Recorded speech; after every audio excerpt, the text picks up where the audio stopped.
There is no war between Iran and Israel, Hezbollah in Israel, Hamas in Israel, or anybody else in Israel. There's only a war between all of them and us, the Jewish people, and by extension, other people in the world as well. But it's primarily focused on us. There's a war between them and us. I wasn't planning on doing a recording tonight. I don't normally do this, but I have to get something out of my system. There's a very important message I need to share. Whoever might listen to this before Rosh Hashanah. 24 hours from now, we're going to be in shul. At least I hope you'll be in shul. If you know what's good for you, you'll be in shul. You better be in shul. I certainly am going to go. I was in the hospital a couple of hours ago. I was visiting somebody. Just as I left, I wished good night to the nurses station. I was walking down the hall to the elevator, and suddenly a bunch of people, orderlies, start scurrying into a stairwell, and they yell at me, "You got to go into a safe place. Got to go into the stairwell." All right. I walked into the stairwell. I looked at them. They're huddled around. Some of them are sitting on the stairs looking at their phones. I said, "How long are you going to wait here?"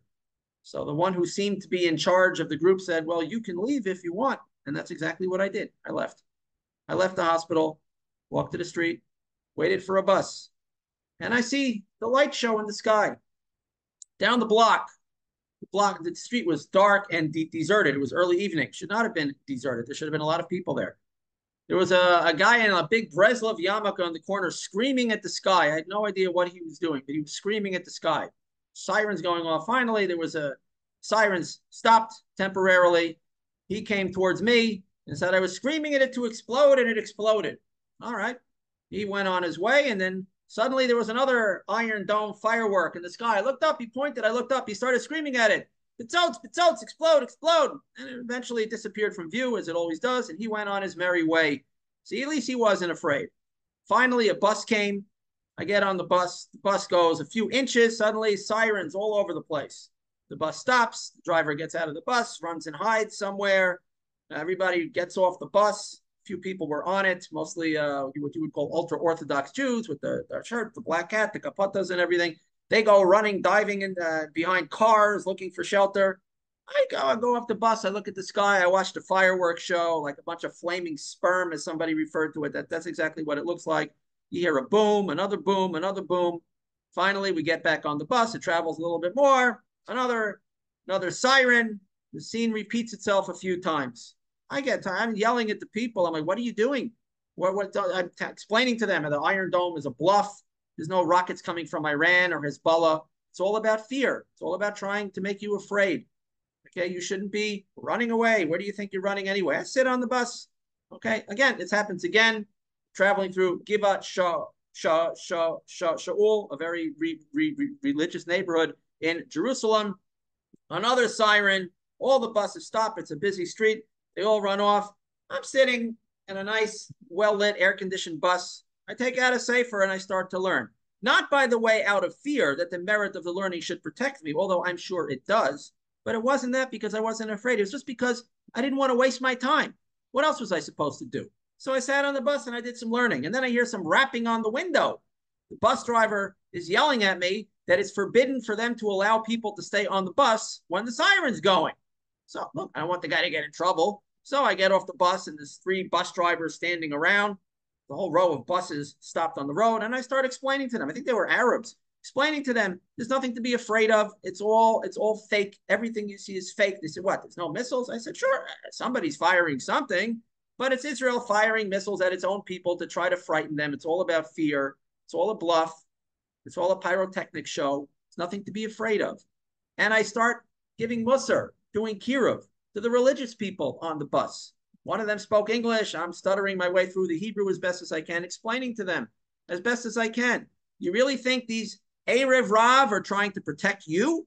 You think that's what they're preoccupied with right now? Don't you know better? And I was saying to them, and this is the key message, it's Erev Rosh Hashanah. If only people were afraid of the Yom Hadin, of the day of judgment, of God, of fear of sin, fear of punishment, as much as they're afraid of these sirens and these light shows and these booms, we'd be in a much better place. I don't see people running around terrified that tomorrow night is Rosh Hashanah. And by the way, that's what the Erev Rav want. They want to take away Rosh Hashanah. I was explaining this to people. I explained they're taking away Yom Tov. Again, like clockwork. They want to take away Rosh Hashanah. When I was visiting the patient in the hospital room, they had a television in the room constantly on with one of the Israeli news stations, Channel 13. I don't know which side of the color war that's on, left, right, somewhere in the middle, I don't know. But they had a couple of actors on the screen. Oh, the whole time I was there. They had one actor wearing an army uniform, an older guy. I guess he was playing the role of the retired general, possibly some military expert. And then another guy in a suit playing the role of a newscaster. And it was on and on and on. We're expecting a missile attack. Be afraid. Be no more than 90 seconds away from your safe room. The experts have decided that's enough time for a mother to grab the baby and run into the safe room, be as close as possible. And they're telling you that it's coming, the missiles are coming. And I'm watching it bored, looking at this fear porn that they're broadcasting to people. They're doing it again. And you fell for it again. You always fall for it. It's the same story. Be afraid, be afraid, be afraid. Run, hide, wait for instructions from the experts. I'm getting all kinds of emergency text messages from the area, from the city hall, telling me to be afraid. I got an emergency robocall from the mayor telling me to be afraid. I disconnected immediately. I deleted the text messages, not interested. Okay, I am more afraid of the Yom Hadin than I am of their booms and their sirens and whatever it is that they're firing at us. Halavai, we were all a little bit more afraid of that. Now, I am not some big tzaddik. I'm not some holy person. In the olden days, people were really afraid of Elul and Rosh Hashana, and the Aseret Tshuva and Yom Kippur, the Yom Hadin. Unfortunately, I am not so afraid of that as I should be. I would say I am somewhat concerned.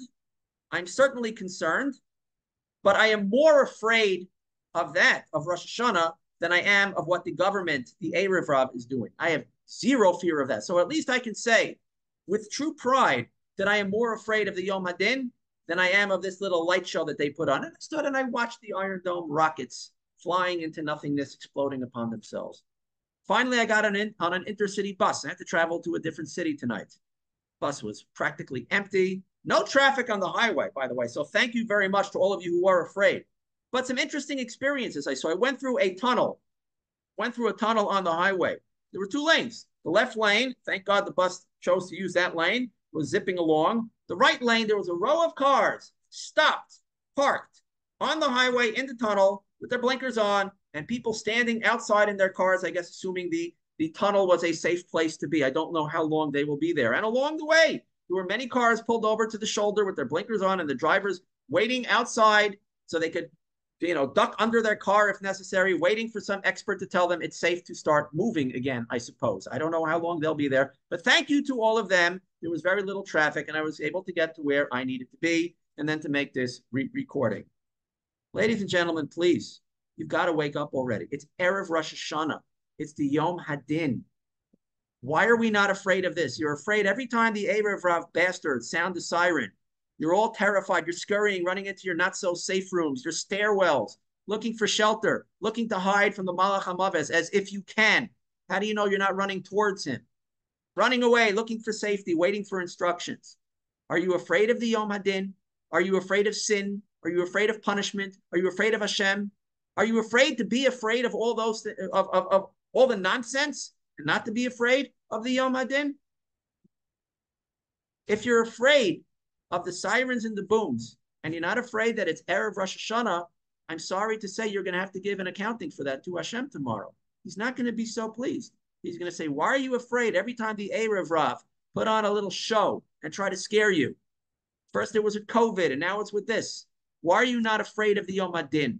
We should be 1% as afraid of the Yom Hadin as we are every time they press the button and shoot some fireworks into the sky.